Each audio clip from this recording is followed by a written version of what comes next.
अमीर बाप की बेटी शिल्पी को मुकेश पसंद होता है, लेकिन दोनों के बीच हैसियत की दीवार खड़ी होती है। और फिर कहीं नौकरी कर लो ना, क्या हमेशा ये लोहे की सलाखों के पीछे भागते रहते हो? कितनी मेहनत करते हो। शिल्पी, नौकरी से कुछ नहीं होगा। तुम लोगों की हैसियत तक पहुंचना है तो अपना ही बिजनेस करना पड़ेगा, वरना तुम्हारे पापा किसी और से तुम्हारी शादी करवा देंगे। अच्छा, ऐसे किससे करवा देंगे? मैं तो तुमसे ही शादी करूंगी। बोल दिया तो बोल दिया, बस। मुकेश उस बेचारी को समझाता भी तो क्या। दुनिया के रीति रिवाजों से काफी दूर थी शिल्पी। भले ही बड़े बाप की बेटी, लेकिन सादगी इतनी कि क्या कहना। बेटा शिल्पी, कल तुमको देखने लड़के वाले आने वाले हैं, तैयार रहना। मैंने तुम्हारी माँ को समझा दिया है। घर के सारे नौकर चाकर को वो समझा देगी कि स्वागत कैसे करना है। कैसी बात कर रहे हैं पापा? मैं तो मुकेश से प्यार करती हूँ, उसी से शादी करूंगी। मैंने आपको बताया था ना। मुकेश किसका बेटा है? वो स्टील किंग सिंघानिया का, या वो जो बड़े ज्वेलरी वाले हैं मेहता, उनका? नहीं नहीं पापा, वो अपना ही काम करता है, लेकिन एस्टेब्लिश नहीं है अभी। पापा, वो आपके पास तब आएगा जब कुछ बन जाएगा। आप प्लीज थोड़ा सा वक्त दे दीजिए। पिता को शिल्पी की बात पर गुस्सा आ जाता है।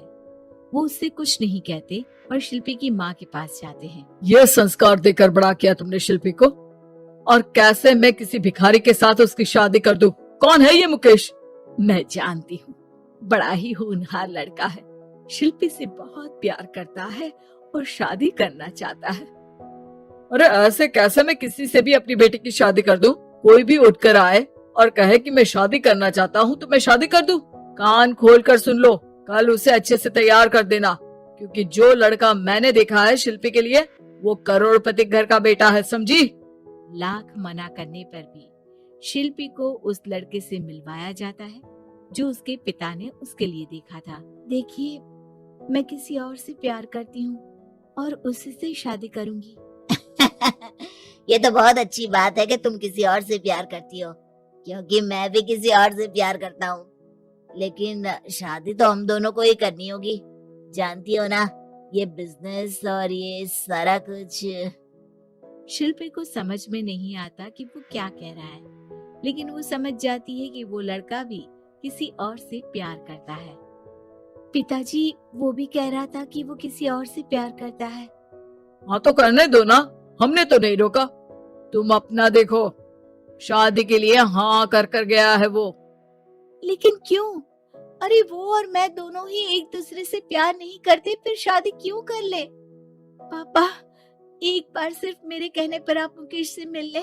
पिता शिल्पी के कहने पर फॉर्मेलिटी के लिए ही सही, लेकिन मुकेश को घर बुला लेते हैं। देखो, ज्यादा वक्त नहीं दे पाऊंगा। ये बताओ कि शादी के बाद कहाँ रखोगे उसे? 2 कमरे के मकान में?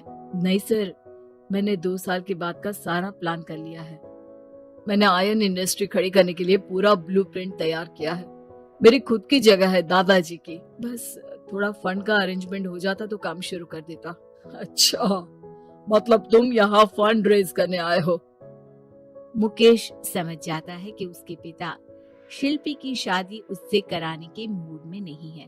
फंड आप कभी दे भी नहीं पाएंगे मुझे तो सिर्फ शिल्पी चाहिए। मैं उसके बिना नहीं रह सकता सर, मैं उसे बहुत खुश रखूंगा। वो तो हर पति का धर्म होता है। वो तो मैं किसी से भी उसकी शादी करा दूं, वो उसे खुशी रखेगा।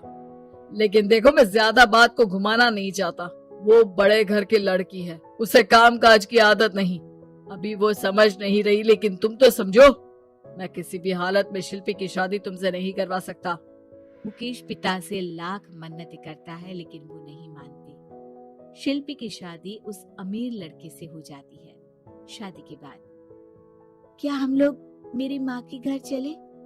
मुझे उन लोगों की बहुत याद आ रही है। हाँ हाँ, जाओ जाओ। वैसे भी आज मैं अपनी गर्लफ्रेंड के साथ मसूरी जा रहा हूँ, तुम जा सकती हो। कैसी बात कर रहे हैं? अब हम लोगों की शादी हो गई है, आप कैसे किसी और लड़की के साथ जा सकते हैं? अरे मैंने तो तुम्हें शादी के पहले ही बता दिया था कि मेरी कुछ गर्लफ्रेंड्स है। अब प्लीज ये टिपिकल बीवी वाला रोना धोना शुरू मत कर देना। शिल्पी पिता के घर जाती है और माता पिता को सारी बात बता देती है। इतना गंदा इंसान निकलेगा, मैंने तो सोचा ही नहीं था। अरे क्यों कराई मेरी फूल जैसी बेटी की शादी ऐसे घर में? और तो क्या हो गया? शुरू शुरू में हर घर में ऐसा होता है, धीरे धीरे ठीक हो जाएगा। और वैसे भी उन लोगों के साथ हम लोगों की एक बड़ी डील फाइनल हुई है, समझी? उन लोगों से रिश्ता बनाकर रखो, तभी पैसों की बारिश होगी। पापा, अब समझ में आया कि आपने मेरे साथ ऐसा क्यों किया। मुकेश आपके सामने गिड़गिड़ा कर गया कि वो मुझे बहुत खुश रखेगा, लेकिन आपने मेरी शादी एक ऐसे लड़के से करा दी जो किसी और लड़की से प्यार करता है और शादी सिर्फ समझौते के लिए कर रहा है। पापा, मैं जा रही हूँ, लेकिन इस घर में कभी पैर भी नहीं रखूंगी।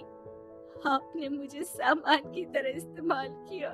माँ शिल्पी को बहुत रोकती है, लेकिन वो एक नहीं सुनती। कुछ समय बाद, शिल्पी, मुझे नहीं लग रहा कि अब हम दोनों के बीच ये शादी और रह पाएगी। मैं किसी और से शादी करना चाहता हूँ।